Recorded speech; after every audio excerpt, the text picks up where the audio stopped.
This is for the third CEO Corner for the next newsletter. I thought a great topic would be to really talk about kind of employee feedback. We just got through doing the ENPS. We've really been highlighting the anonymous comment box lately. So it's kind of wondering maybe your thoughts on if you could tell us really how does this employee feedback really influence decisions that the leadership team makes for the company? Sure. Well, I want to thank everybody that participated in that and continues. We definitely have enough of them now to know that there's a pattern. I think the lowest score we've ever gotten was a 78, and this last one that we just got was an 86. And then every time the participation goes up just a little bit more. We haven't quite hit the goal of 90%, but for our size company, 86% is certainly considered best in class. And by the way, a score of 86 is considered best in class is whatever, because remember the scale is from -100 to 100. I think did you tell me the other day that a good score in a construction company is like a 20? Yeah, I think we heard that from Small Giants. Yeah. So anyway, well, we're overachievers. But really, the score in and of itself doesn't matter that much. If you had a 86 and next time we do it, we go to an 80, that's actually worse than if you were at a 20 and you went up to a 25. Because what we're really looking for is patterns.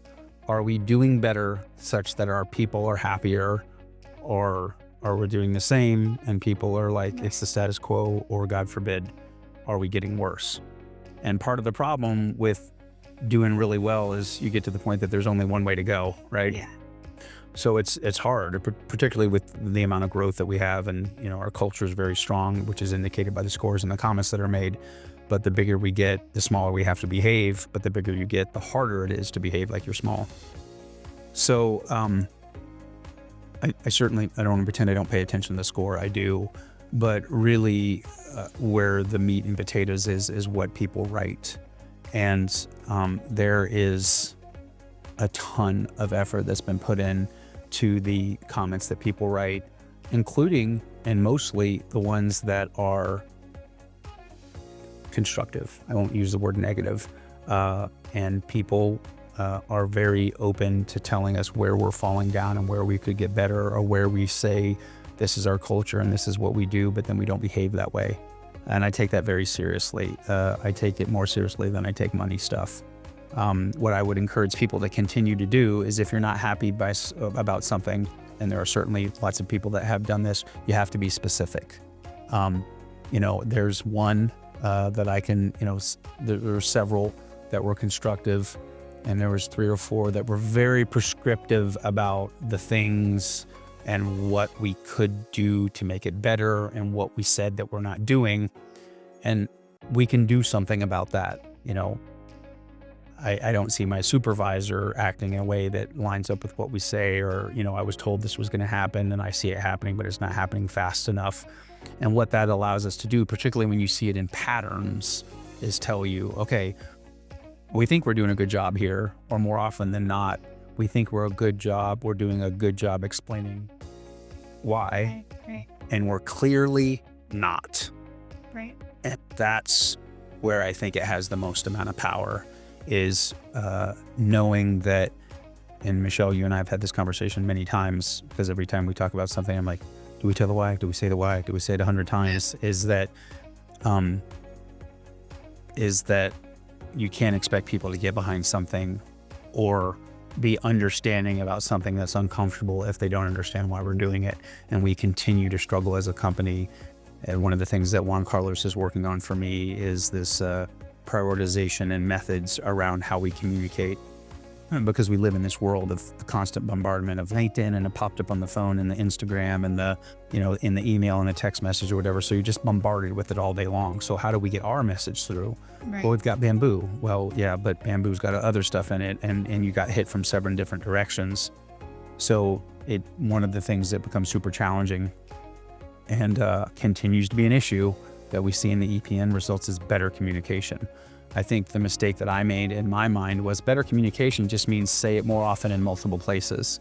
And as it turns out, that's not actually the answer, because then it just, if you see the same thing in multiple places, and particularly if when you see it, it doesn't apply to you, then it becomes white noise and then you don't read it anymore, right? So we have to be more selective about what we say, who we say it to, and how frequently we say it if we expect that people are going to pay any attention to it. So that would be an example. Yeah, I was ask you that was, I know this previous one we just ended, but maybe if you had any other examples from prior ENPS surveys of something that was communicated by employees, some constructive criticisms or constructive feedback that led to a change within the company. There's been things around, communication is some of it. Yeah. It tends to always be there. We've had safety things that have come up. I know we haven't gotten around to the anonymous comment box, but that becomes an example of where somebody, where I've gotten feedback about a safety issue on a job that for whatever reason that person either was communicating with their supervisor and wasn't being heard, or didn't feel comfortable communicating with their supervisor. And because we're lucky enough to have a dedicated safety, professionals on the ground every day, I just pick up the phone and say, why don't you swing by this job site? They're randomly swinging by. Nobody has any fingerprints on it. In some instances, there was something to look at. In some instances, there wasn't. At 400 people, sometimes you're just going to have people that aren't happy and want to make stuff up. But we look at it all, right? Because you can't assume that it's not legitimate. So I think probably the next question I was kind of wondering is, we're such a large company now. We're in Texas. We've outgrown this space. We're in a temporary space as well. We have the guys out in the panel shop, the warehouse, the maintenance shop. We have much of our staff out on job sites all over the valley and then all over the DFW area as well. So how does the leadership team really ensure that feedback is being heard from every person across the company? Yeah. So again, the ENPS is a great way to do it. When I tell you that myself and every person in leadership, and then those people that I work directly with and their, direct line supervisors read every one of those things. I'm telling you, we read every one of them in mass amount of details, spend all day meetings combing through the information, looking for patterns, and finding things that we can be actionable on. So the ENPS is a good way. I've seen an uptick in the anonymous comment box. I'm not sure what that's coming from. I've tried to hit it a little harder when we do the Welcome to Felix deals on Tuesday. So maybe it's new people. It's in the newsletter. Oh, that's of course it's in the newsletter. I felt like we went a couple of years where we got, 3 a year. Right. And I've told you, this is always my little joke. Like, most of the time it's pretty useful information. The ones that come in at 2:30 in the morning on a Sunday are amusing while I drink my coffee on Sunday, but often not actionable. There's some alcohol involved in those usually. But I'd say we're getting a couple a week at this point. Oh, And it's useful stuff. Again, what I'm looking for is patterns. The one-off gripe oftentimes appears to be just that. And I don't want to be dismissive of it. I don't want to say like, people that bitching, because, people that aren't happy either because they don't understand and we haven't explained the why, or their perception of it is not correct. It's a very, very low percentage, right? That's not what's going on. So most of the time the feedback is critical, but it's constructive criticism, which is what, if you're going to use any of those resources, what you need to concentrate on is ask yourself as you put together the comment, if I were in David's shoes or I was in the other shoes in leadership, am I making a comment that's actionable? Could I take this information and apply it and take it and go like, okay, this is where it is. This is what needs to change. Or is it, if you look at it and go like, if I were in their shoes, I would have no idea what to do with this. Right. Then it's not useful. That's a good point. Then it's just kind of complaining. And even if the complaint's legitimate, if there's not enough information there to do something with, then maybe you feel better about writing it, but I can't do anything about it unless there's enough information. And there's a fine balance there, right? It's anonymous. Oftentimes people don't want to call somebody out by name, so they hint around about things. But if I were utilizing that anonymous comment box or the EMPS, I would read it when I was done and said, if I was on the other side of this and receiving this information, is there enough information there to be actionable about? Also, hopefully throughout the company, we're doing, weekly huddles, daily tailbox meetings, and, that we've got open communication with people and their supervisors where they're asking what we can do to get better. I can tell you that if somebody says, I don't have any way of communicating with leadership in the company, they're not paying attention. It's everywhere. It's everywhere. Yeah. So this week on our at Felix meeting, you mentioned that the leadership team is getting ready to engage in strategic planning for the year. Correct. So maybe how do you guys take some of this feedback you've gotten? What do you do with it? And how are you making sure that kind of the strategic plan for the company is really echoing the voices of everyone who works here? Or is that taken into account? It's totally taken into account. As a matter of fact, it's not. If you look at the cadence of when that second one is done and the fact that it hits, roughly 30 days before we go into annual planning is not an accident. Like, that's prescribed. It was done by design. We take that information and we look for patterns within the information, particularly patterns that match the patterns of the previous one that we did 6 months earlier. And then I think I mentioned in that call this time that we're taking a small select group of people throughout the company. Longevity in position has nothing to do with it, just this concept of what are the other minds that we would like at the table. Because you and others have heard me say before, one of the things that becomes difficult is the bigger we get, the more separated I, for instance, get from the day to day. I don't know what it's like to work here anymore, right? So as we kick around those ideas from the information that we extract out of the information that supervisors are getting through feedback on their one-on-ones with people, the information that comes in through the anonymous comment box, the information that comes in through EMPS, we will look for patterns and we will talk about how those need to be addressed, either in making the suggested change or, in some cases, doing a better job communicating why that thing that people perceived needs to be changed, either can't be changed now or should not be changed. And it becomes obvious to us that the reason why it's being asked for is because we're not doing a good job explaining why it is the way it is. And then collectively click that around and say, okay, of all the things that we heard, these are the ones that are the most important and are actionable, so that folks can see that their comments are affecting change, with an E, I think, and doing something about it. Because what my fear always is that when we get the amount of feedback that we do and people spend their important time putting that feedback together, if they think it falls on deaf ears and we don't read it or we don't do anything about it, then eventually one day they're just going to quit doing it, as I would. If you ask me for my feedback and I give it to you, and then you ask me for my feedback again 6 months later and you give it to me and you ask me again and I'm like, I've told you 3 times you're not doing anything about it, I'm going to quit giving you my feedback.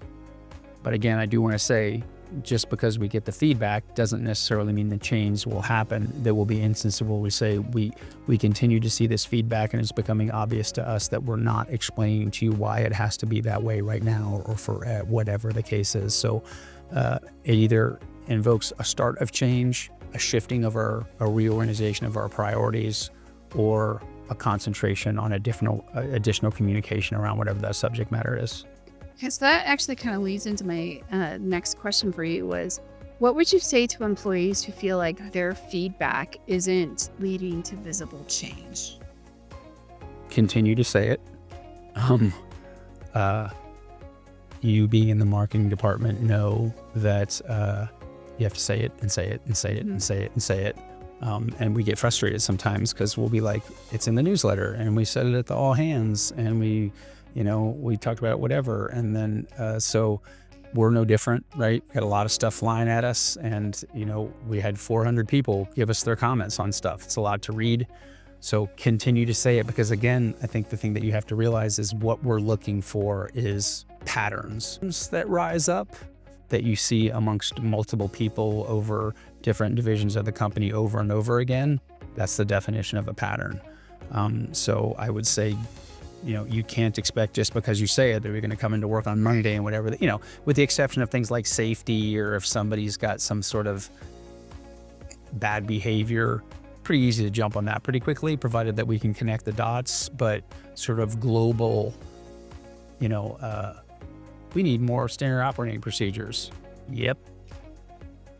And we're working on it.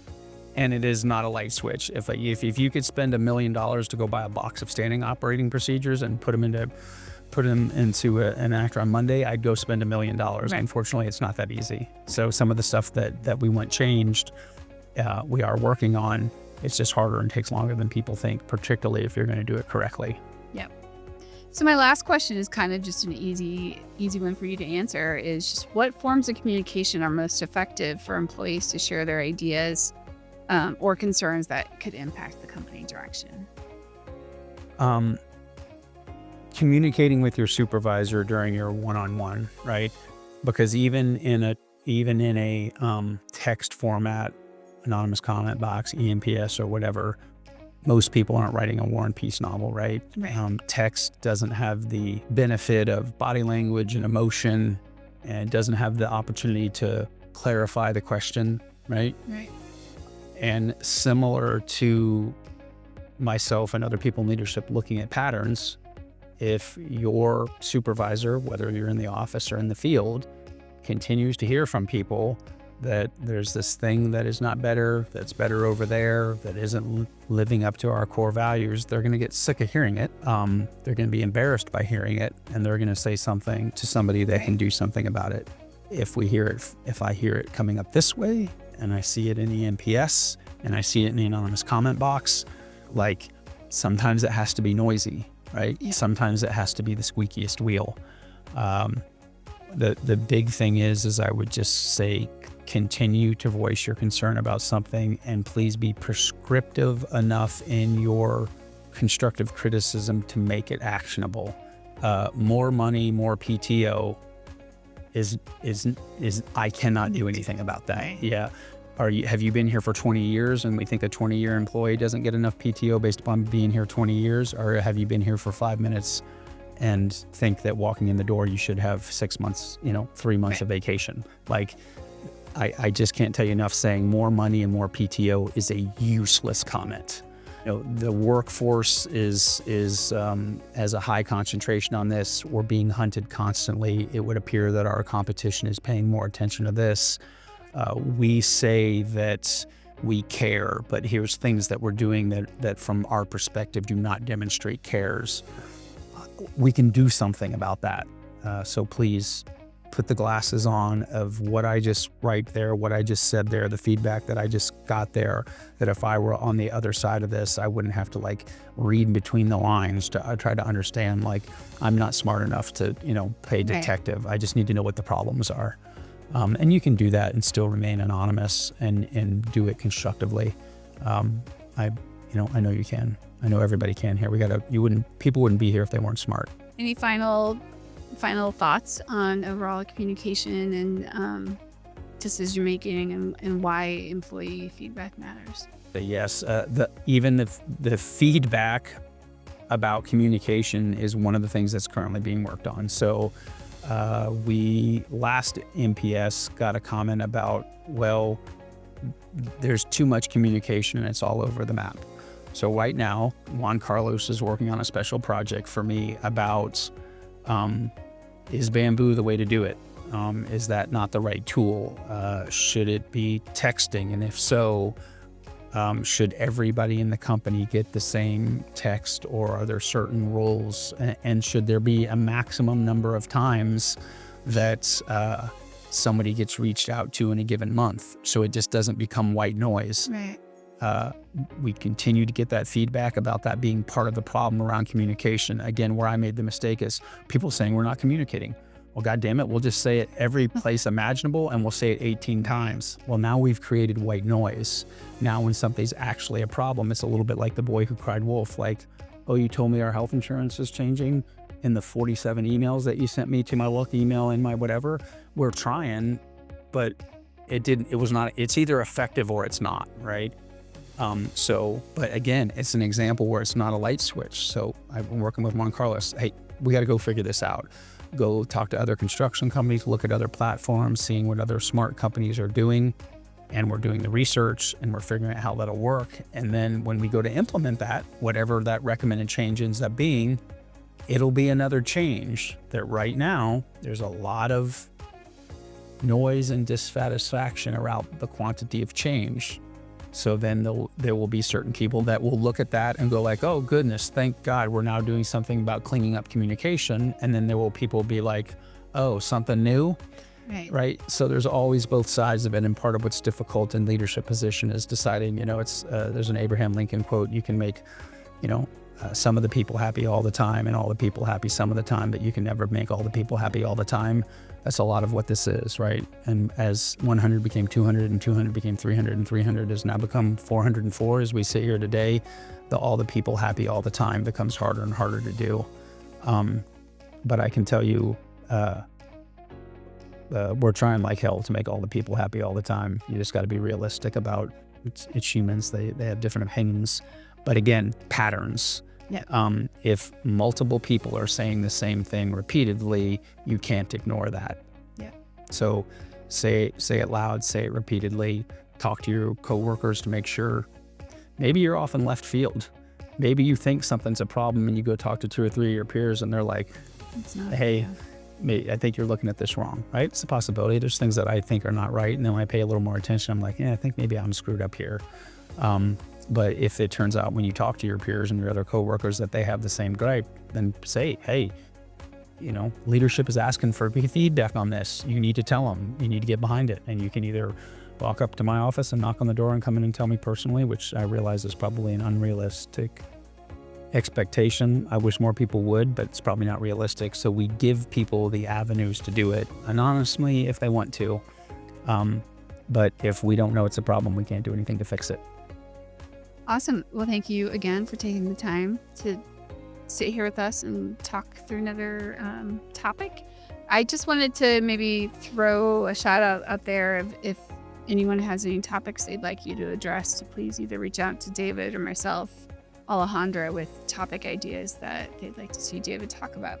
Yeah, I like this format. Hopefully it's interesting or useful to the folks that are watching it. We get hit with a lot of information, so big long emails and War and Peace novels and different things are ineffective. This is one of these things that I think you can hit the play button while you're driving into work or listen to it while you're poking around the house or whatever it is. And oftentimes the video portion or the fluctuations in voice or whatever get the point across a lot more. And it's easier to do when you realize that the questions aren't something that we're just kind of coming up with because we're like, oh, we think people want to know this. Like if somebody asks the question, they want to know. So I do this 7 days a week if we got enough questions to be able to do it. So, and again, back to the patterns. If over and over again we seem to be getting the same question about something, then it's an illustration that we're not communicating it correctly. We're looking for patterns. Yeah. Awesome. All right. Thank you so much. Thank you. See you next time. Next time. Yeah. Next time. All right.